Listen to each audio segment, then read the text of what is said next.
करके दिखाया है कि अगले कुंभ में भी वह आपके साथ यहां पे कुंभ में हिस्सेदारी बनने के लिए पूरी तत्परता के साथ काम करना चाहते हैं। बहन और भाइयों, आज जब यहां पर इस कार्यक्रम का हिस्सा बन रहे हैं, मैं आप सबसे कुछ बातें कहना चाहूंगा, और वह यह कि आयोजन, घर का आयोजन हमारा संपन्न हुआ, ये बड़ा आयोजन संपन्न हुआ। अब इस स्वच्छता को नए सिरे से प्रस्तुत करना, 66 करोड़ श्रद्धालु जहां आए हो, अभी भी आ रहे हैं, आज भी काफी बड़ी संख्या में लोग हैं।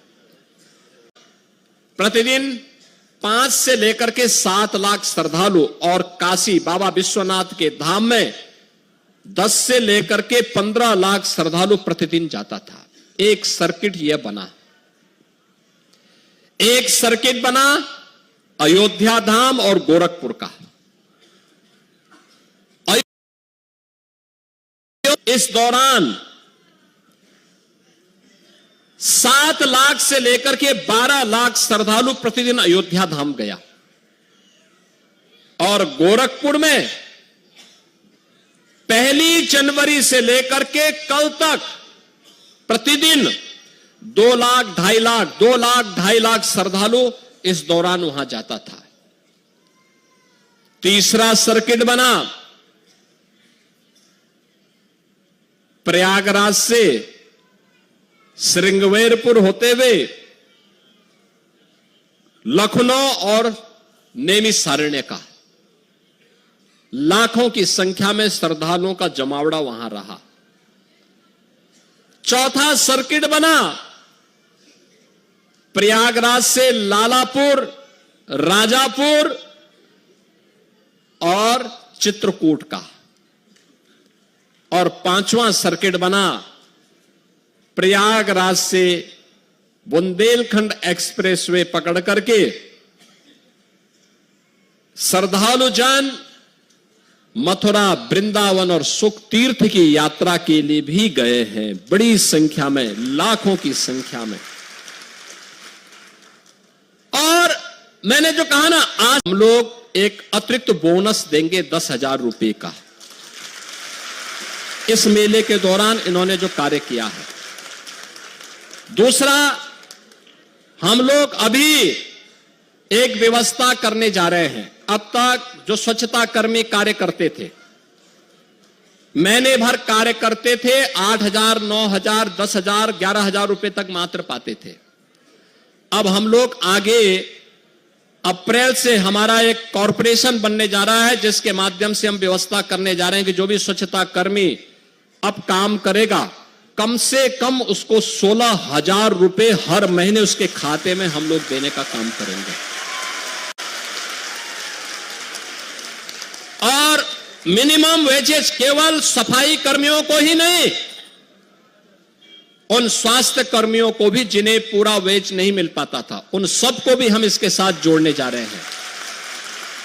प्रदेश के अंदर जितने भी ऐसे कर्मचारी होंगे, बहनों और भाइयों, महाकुंभ ने उत्तर प्रदेश के अंदर आध्यात्मिक टूरिज्म के कई सर्किट दे दिए। एक प्रयागराज से मां विंध्यवासिनी का धाम होते हुए काशी का। जैसे प्रयागराज में 13 जनवरी से 26 जनवरी तक पूरा समागम था, करोड़ों की संख्या में। कोई दिन ऐसा नहीं था जिस दिन मिनिमम 1.5 करोड़ श्रद्धालु न रहे हों, और यह संख्या 10 करोड़ तक पहुंची थी।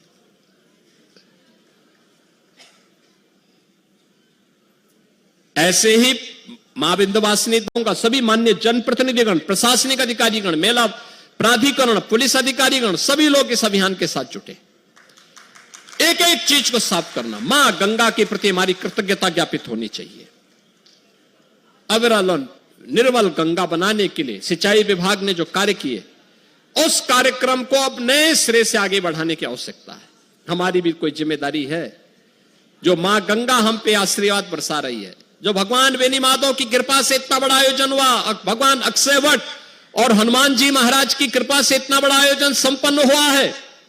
हमारी भी कोई जिम्मेदारी बनती है और अच्छे ढंग से। अब तक हमने श्रद्धालुओं के द्वारा कहीं पे कोई गंदगी पैदा की गई थी तो उस गंदगी को हमने स्वच्छ किया है, लेकिन अब शेष सामान के समेटने की कार्रवाई चल रही है। कोई कपड़ा, इतना विशाल समागम दुनिया के अंदर कभी नहीं हुआ, कहीं नहीं हुआ।